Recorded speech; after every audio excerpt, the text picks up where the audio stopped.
Everybody, welcome to the Hoosier Hot Seat podcast. My name is John. This is Tyler. Starting a new thing here, talking about sports in general. You know, football, basketball. Maybe we'll dive into the world of baseball or something like that. We kind of got excited about the different sports things going on. The NFL draft here on Thursday. Speaking of that, we're coming to you on Tuesday. I don't know when this is going live, but this is Tuesday before the NFL draft, so kind of motivated us to get this channel started, and I'll let Tyler say a couple things about the show as well. Yeah, the only thing I got to say is all of this will be based on our opinions, obviously. Like he said, like Jonathan said, we'll talk sports and more, sometimes more. So you want to start with the NBA playoffs. We got the Cleveland Cavaliers versus the Miami Heat. Yeah, I think this one's going to probably come down to the Cavaliers taking it. Overall, their team's just better. They've been leading the NBA in games won, I think, all year. And the Heat, they don't have the depth, I think, that the Cavaliers have. So I think maybe the Heat gets one in the series, but I wouldn't be surprised if the Cavaliers just swept them and 4-0 on the series personally. Yeah, I watched game one, and the Heat looked pretty bad. Pretty bad. Cavaliers killed them. Not to mention how lopsided it is, 1 versus the 8 seed. I mean, it's just going to come down to the pure talent and the way and momentum plays such a big part in it too. So the Cavaliers are going into it with a lot of momentum after winning so many games. I think they have the most wins between both conferences too. So they really haven't lost a whole lot all year. Their team has a lot of chemistry and they're coached well. I just don't see them losing. They'll take it, I think, 4-0. I wouldn't be surprised. I'm gonna say Cavaliers win 4 straight and take it. I could see the same thing happening. Moving on to the Celtics and the Magic too. The Celtics, I think, are almost as dangerous as the Cavaliers, honestly. Obviously they won the championship this last year. They've got really solid pieces on that team, like Tatum. He's playing at a very high level. Surprised he's not in the MVP. Is he an MVP candidate this year? Because I didn't see that. I don't think so. I saw Jokic and Giannis, which both are deserving, but Tatum has been playing really good all year too. And then Drew Holiday is one of my favorites because he came from the Bucks. And he's a very solid guard for him. Helps run offenses very, very well. Kind of underrated, I think, at times, but Duke can play.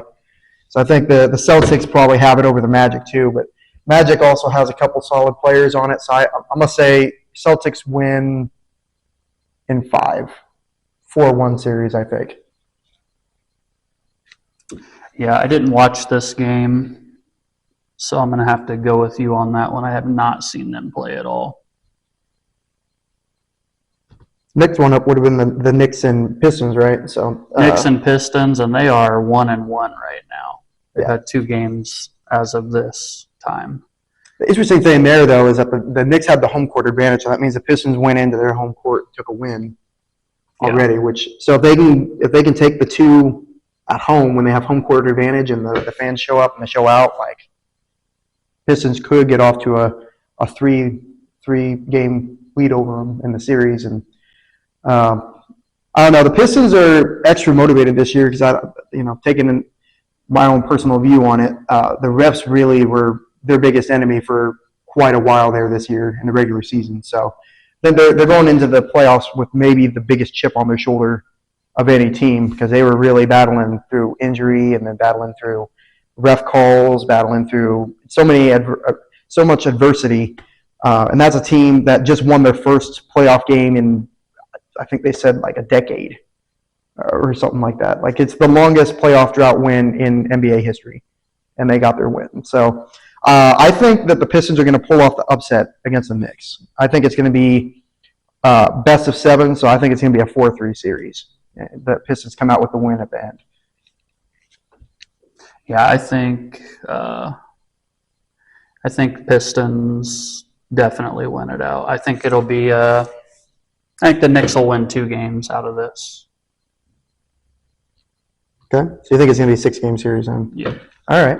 I mean, I can see that being a possibility too. I just think the Pistons are just going to play a lot more aggressively than the Knicks, and the Knicks will fall under pressure as they do sometimes. I want the Knicks to win. I just don't think it's going to happen. Well, my family wants the Pistons to win, so not me, but my family does. So. And then next up, we got our boys, the Pacers. Your boys, the Pacers. I mean, I kind of root for them too, I guess, but Giannis is my favorite player, so I'm a little torn on this one. But if you're asking my opinion on who wins, I think the Pacers probably do take the series. Oh, now, it's 4-0. Do 4-0. I think they win at 4-0. You think they go 4-0? I'm not so sure about that. The problem with the Bucks and they have Giannis, but that's it. They got Giannis and they got Dame back now. And Pacers are just playing too good as a team. Well, the thing with the Pacers, I think, is, yeah, they're a great team. Their strength is also their weakness, though. Their greatest strength is that their chemistry is phenomenal, those starters and the bench players, and that's why they have so much depth at that on that team. They can sub people out, and they'll play well enough to keep a lead or expand a lead, and we saw that in the first game.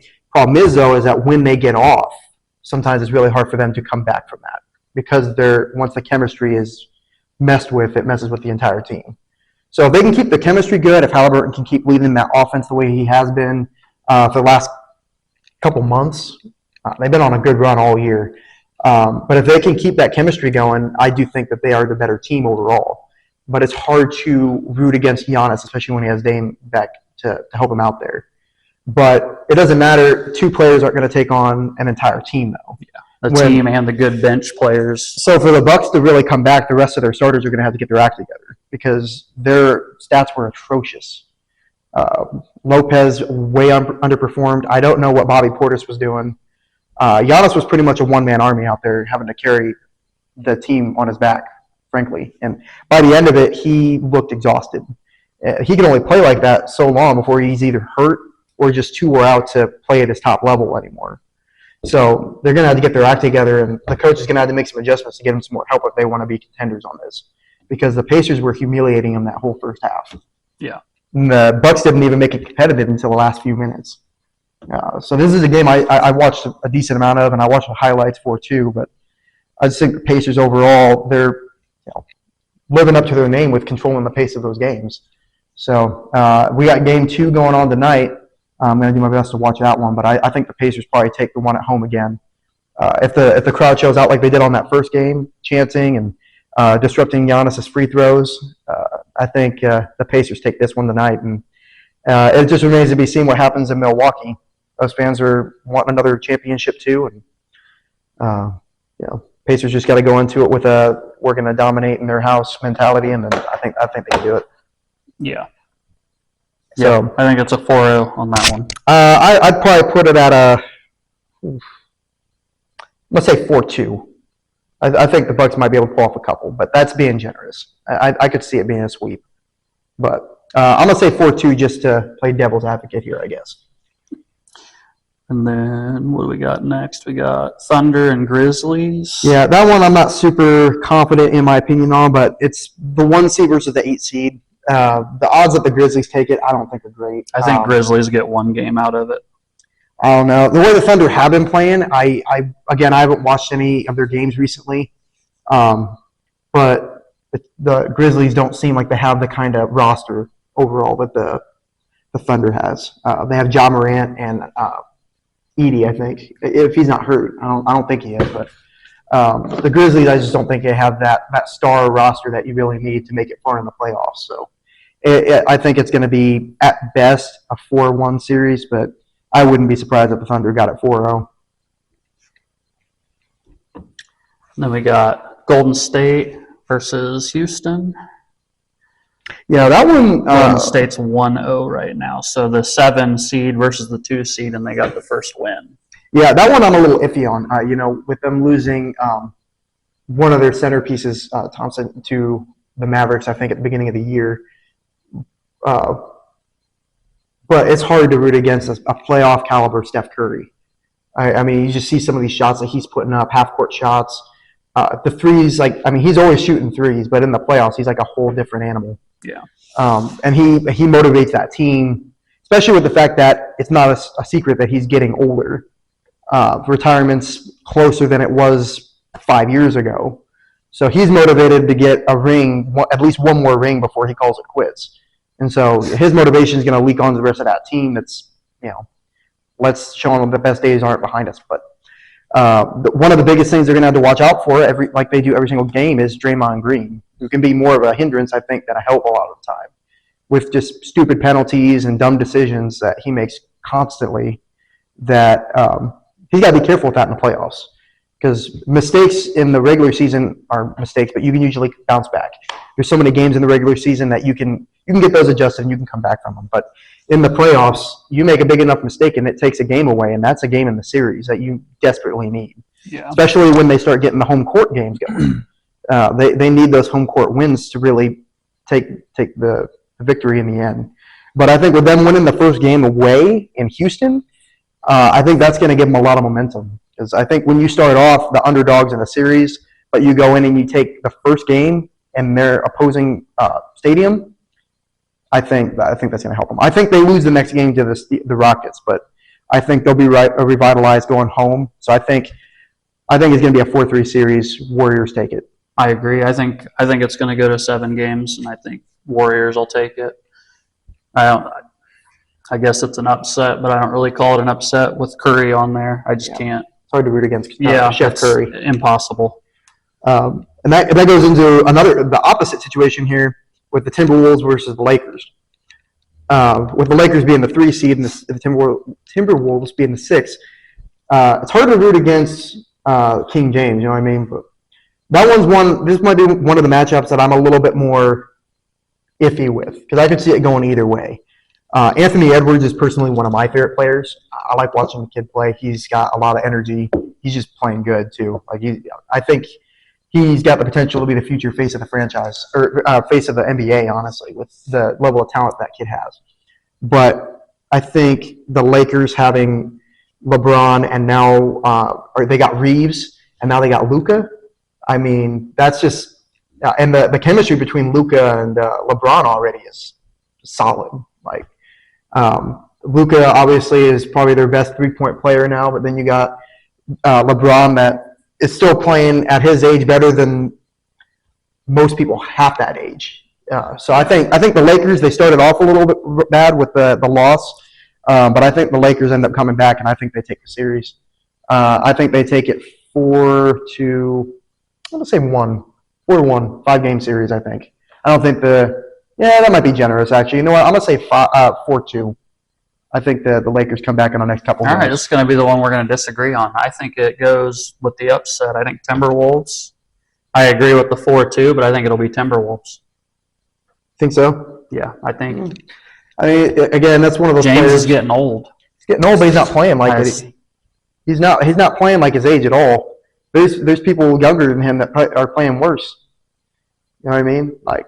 I mean, granted, the only thing you might notice is that his stamina might not be what it is, but he still paces himself to a way where he's still able to play most of the game. And now that you got Luka on there too, Luka's able to take on a lot of that load that he wouldn't normally be taking on, and he's not as injury prone as Davis is either. So I think I don't know. I think it'll be a really good series. That might be the best series in the matchup so far. I think it has the potential to be really good. Well, then we got this last one. This one's going to be a tough one for me.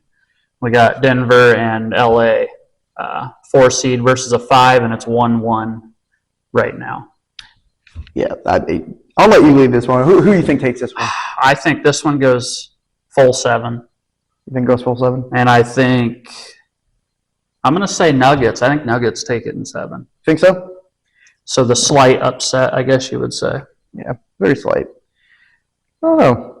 I think we're going to disagree on this one too, but that's mainly just because I'm hoping the Clippers win this one. For all the Nugget people that might end up watching this, I apologize, but Jokic kind of makes me mad, man. The way he plays, he's just like the level of that he does not care, but he plays the way that he does as a center. Kind of just upsets me a little bit, like because he's good, not because he should. But I don't know. There's something about the Nuggets that I just want to root against, I guess. So I'm gonna play devil's advocate here, and I'm gonna say Clippers in 6. Well, it's a tough one. It could go either way for me. I'm just going out on a limb because they're very close. Watching both those games, they were very close. There's nothing talent-wise, I mean, 4 seed versus 5 too. I mean, Yeah. it could go either way, but I think it's going 7 games. Yeah, I could see that. And this is coming from someone that doesn't watch a whole lot of NBA also. Like, I'm just going to be upfront about that. I'm a little bit more of a football fan than a basketball fan.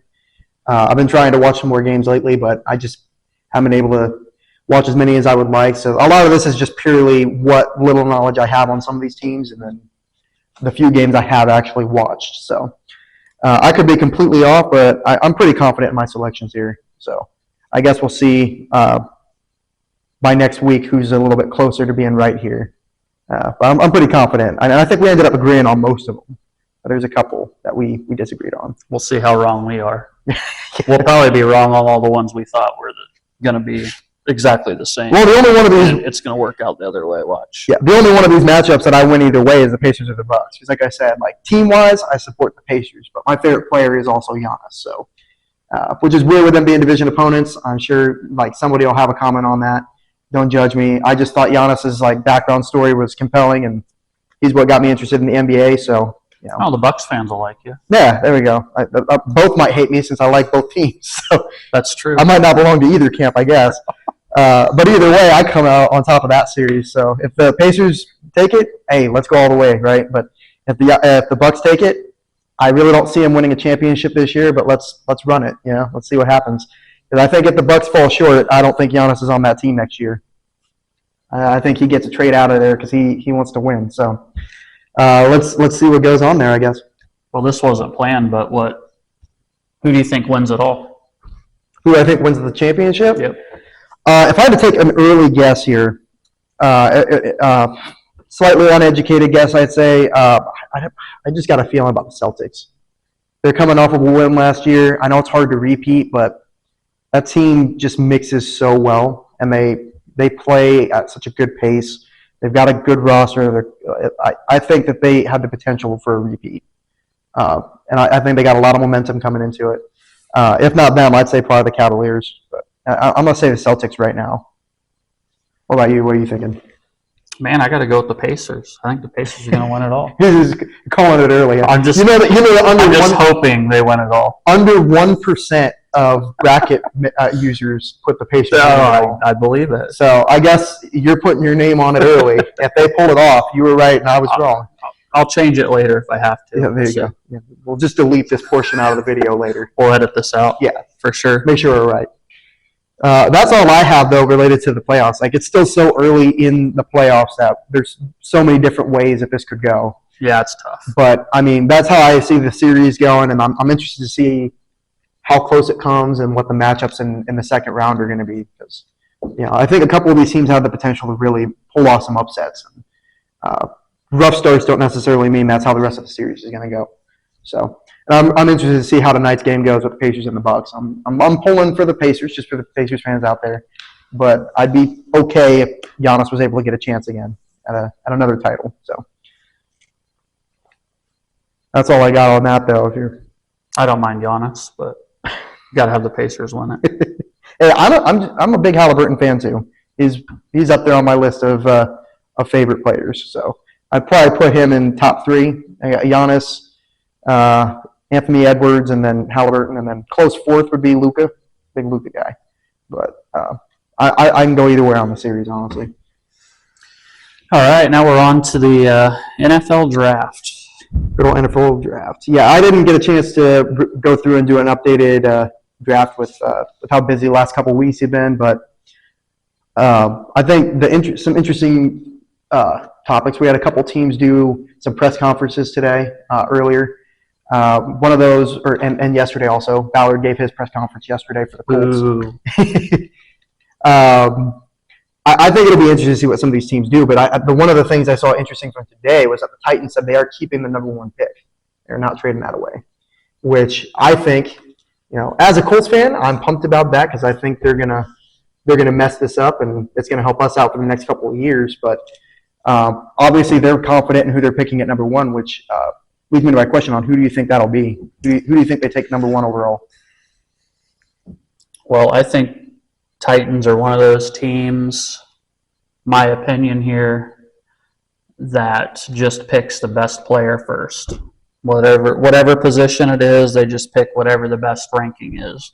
I think they're going to take a QB, obviously. Okay. I don't know if you agree with that. But I also think it'll probably be Cameron Ward. I think they're going to take Cameron Ward. Yeah, I think if you're going by quarterbacks in the draft, I think Cam Ward is better. I think that's some who people they are going to say take. Sanders, but I think who they are going to take would be Cam Ward. I think who they should take would be either Abdul Carter. I think I said his name right. Abdul Carter, or I'd take Travis Hunter over them. Like if you're going by pure talent-wise and difference maker, if you look at the quarterback class this year, in my opinion, most of them are not first-round selections in even last year's draft. They're dropping to like second, third round, and that's the top people. Yeah. Cam Ward last year would probably not go until round 3. Sanders maybe 3, maybe 4. Right. So I think I think they're going to jump the gun. I think they're going to try to take a QB this year that is better than Levis, but because they're taking a QB so early, they're not addressing all these other positions that they desperately need. They no longer have a number 1 receiver on that team. Well, I take that back. They might. Who's their top receiver now? They lost Hopkins, so I'm not even sure who their number 1 is right now. But they have issues on offense. They have issues on defense. They don't have an O line. They don't have a D line.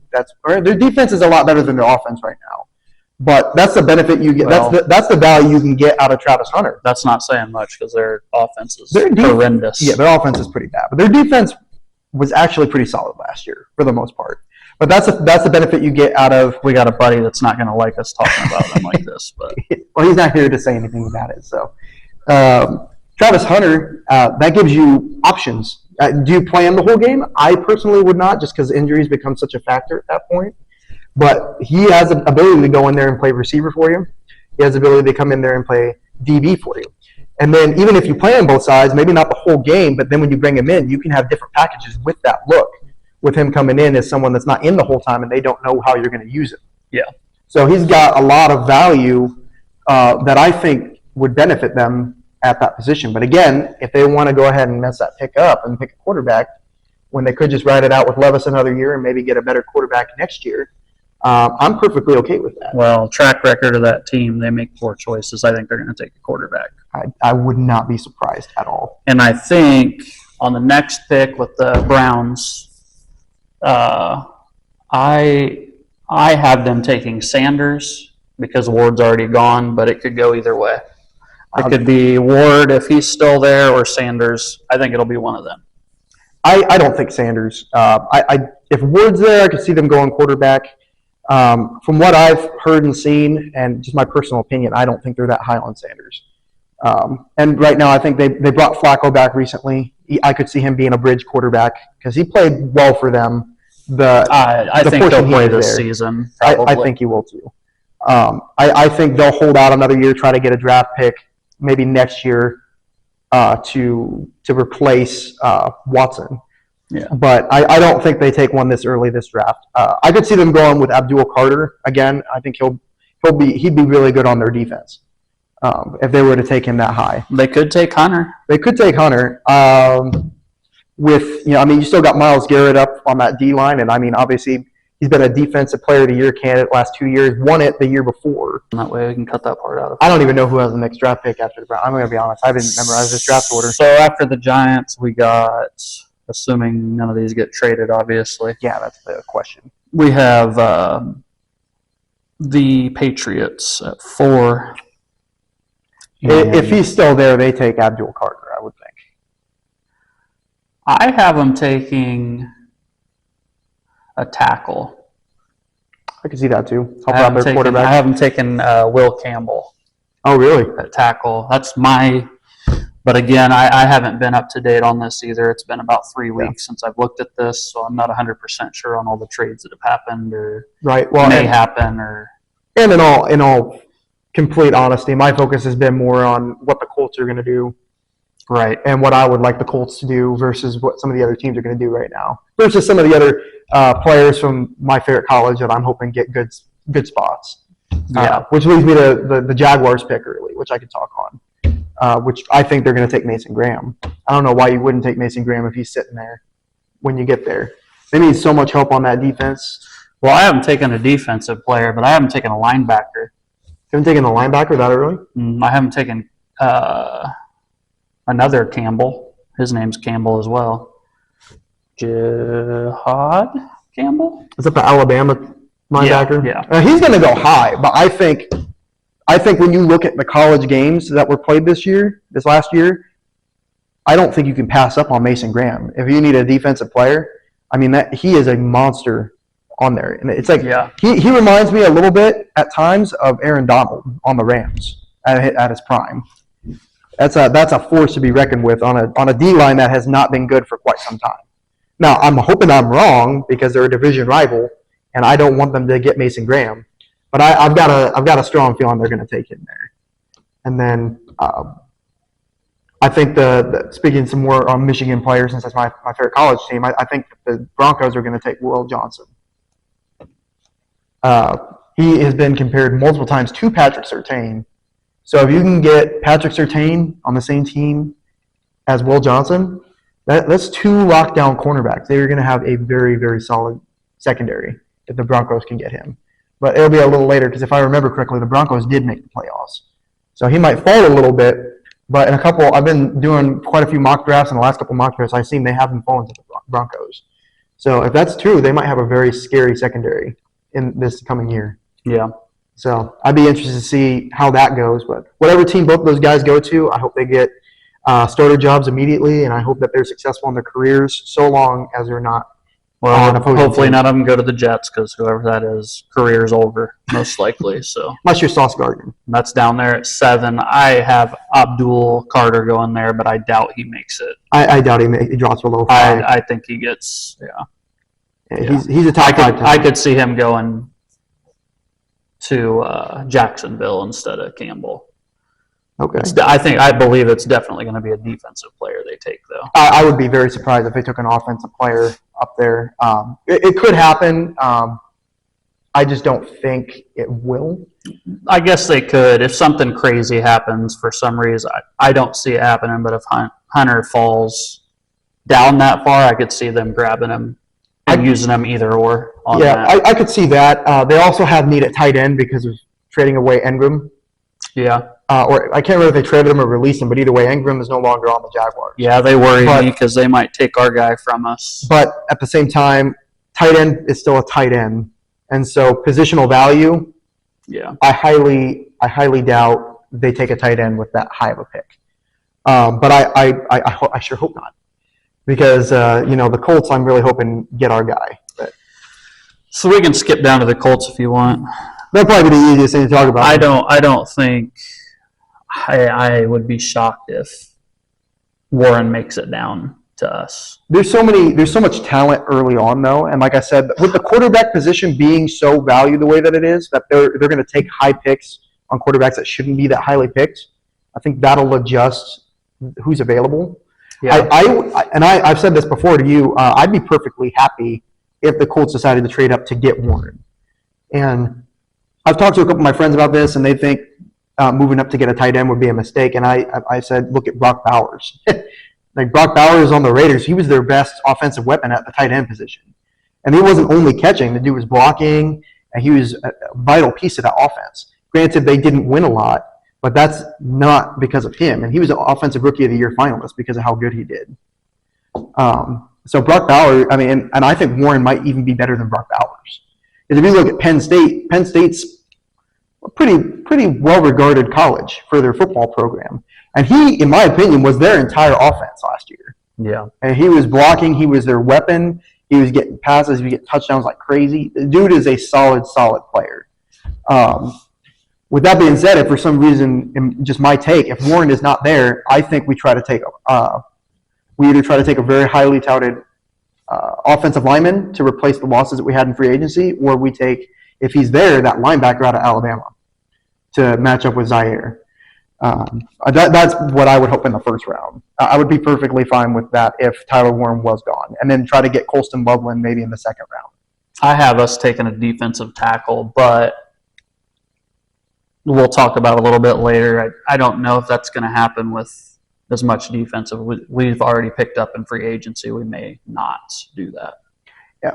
The good news is that the free agency, if you want to talk about that for a second, the good thing it does for us in the draft is that we don't have to address those positions so aggressively. Yeah. Because the earliest mock drafts had us taking Malachi Starks out of Georgia to fill that safety position.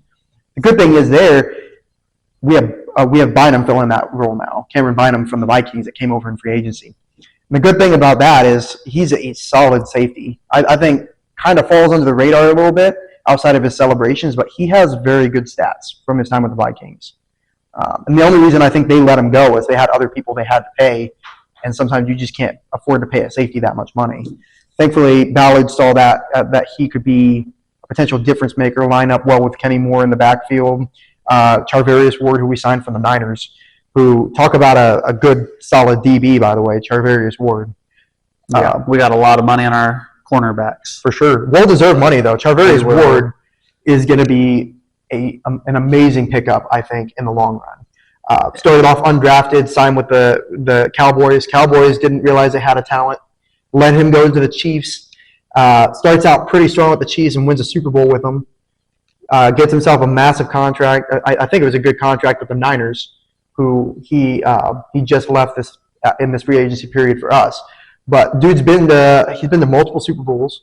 He knows what winning culture looks like, which is, I think, something that the Colts will benefit from. It's just having somebody that knows what a winning locker room talks like, sounds like, acts like. Yeah. And I think he's going to be a difference maker also. We needed that help back there with Moore, so that's going to help him out a whole lot. Yeah, well, that's going to free up Moore to play more in his comfort zone. Yeah. Which Moore can play bigger than he is, because he's not the tallest cornerback, he's not the biggest cornerback, but he's an aggressive player. He'll take on people much bigger than him if he needs to. But that'll free him up more a little bit, because Ward's going to be on the number one receiver. That's going to free up Moore to move around a little bit more, play the slot cornerback a little bit more frequently, and free him up to do more things that are within his comfort realm. And that'll free up a lot of our secondary players. So the good thing there is I don't think we'll have to address our secondary so aggressively in this draft. I wouldn't mind picking up a couple more depth pieces, maybe in later rounds or something like that. If someone falls there, if we get Warren in the first round, I'd be fine getting Xavier Watts in the second. I think he's the safety out of Notre Dame, if I remember correctly, just to get some more depth in our secondary position. But I think they did a great job addressing our secondary in the free agency period. All right, and then one of the other pickups, obviously, earlier was Daniel Jones. That'll lead us into the QB battle, which is the next part of this.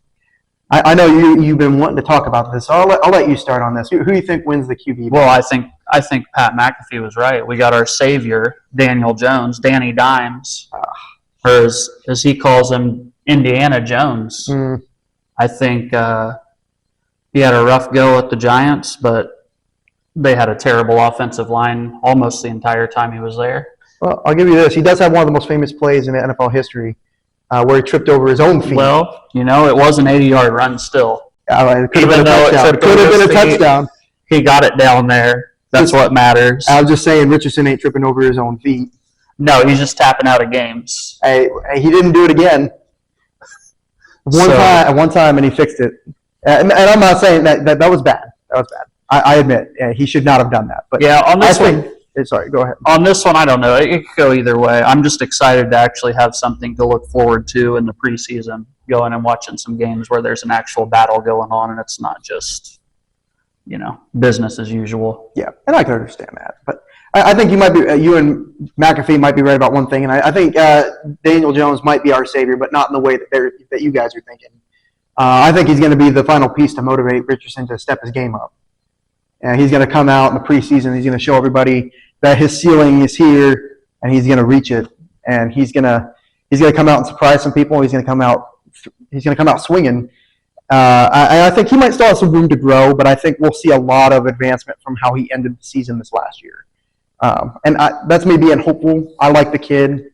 I think he's got a lot of upside. And I think he just, unfortunately, just from such a little amount of playing time in college, I think he just had a really low floor.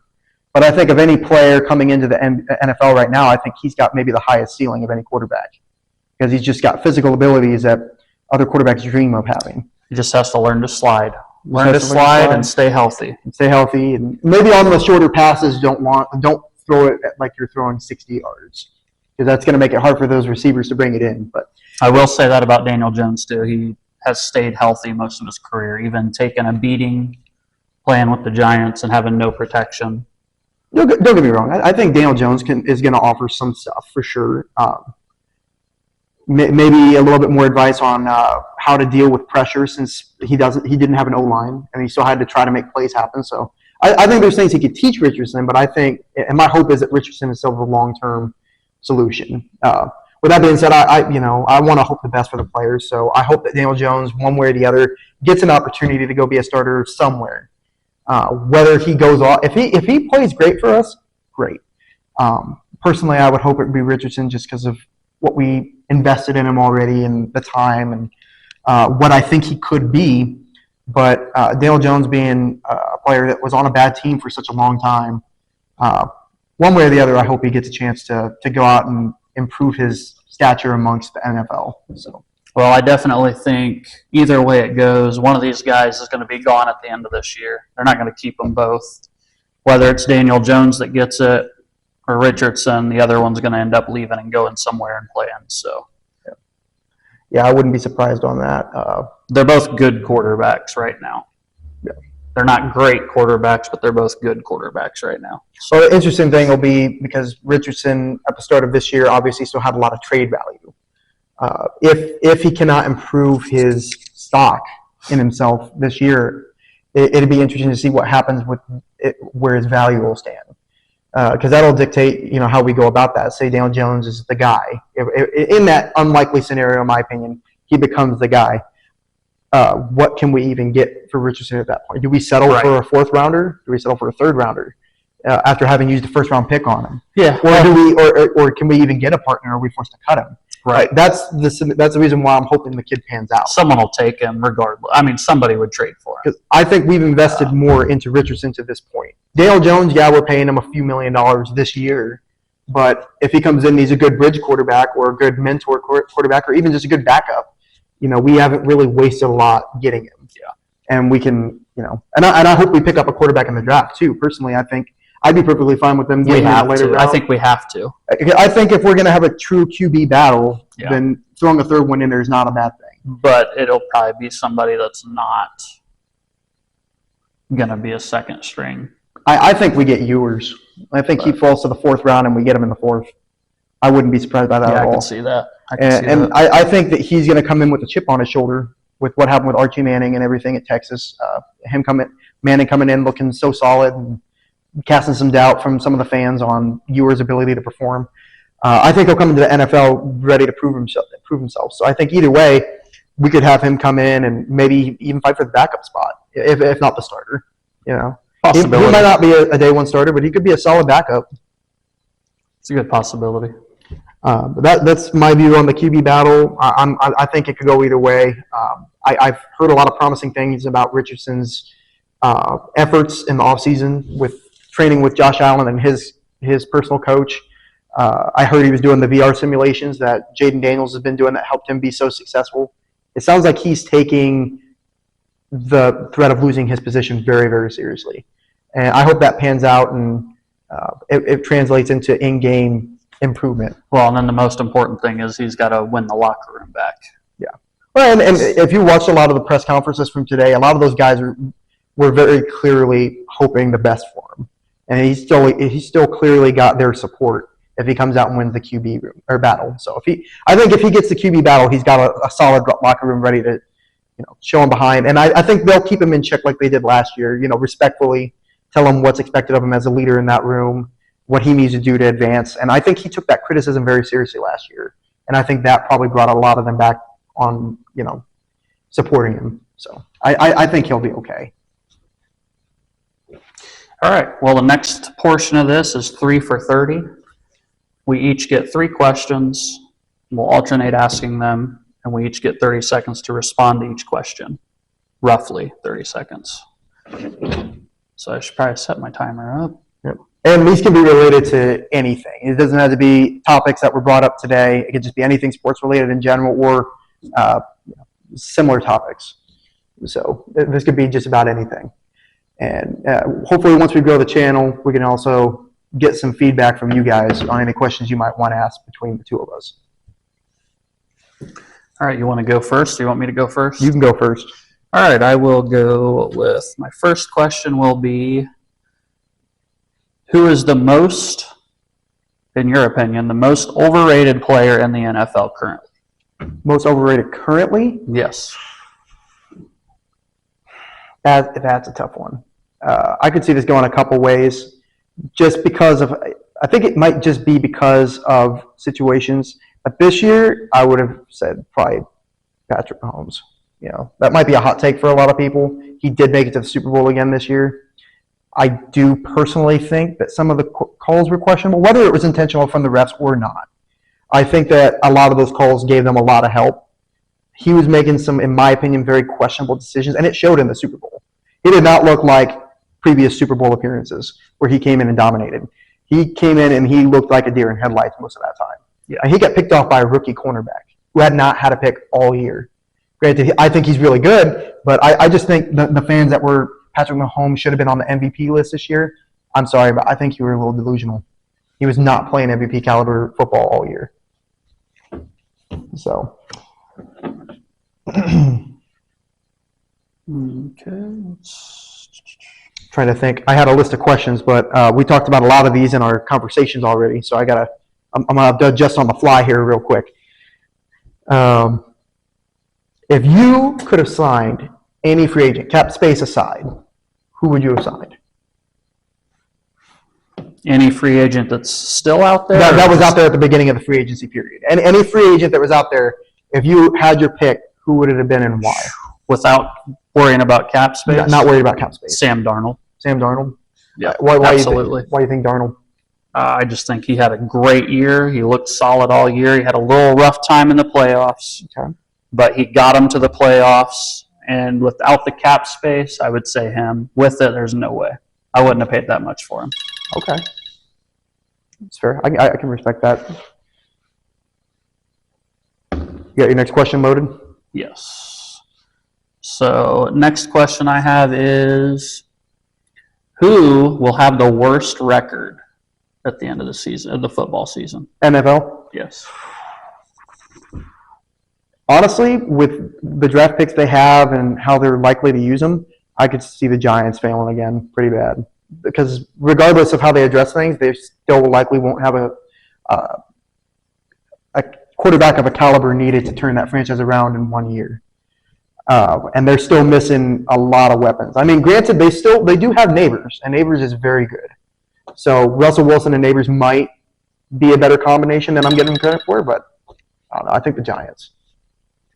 I think they win 2 games. I'm going to take that. Agree with that. 2 games. I think it'd be either one. Either of the New York teams there. It could be the Giants or the Jets. Well, I'm a little worried that Justin Fields is going to get ruined on that team. I was kind of hoping we signed him because he's so similar in style to Richardson. But, it's okay. I wish him the best of luck because I think he's gotten a bad chance with the 2 teams he's been on so far. Yep.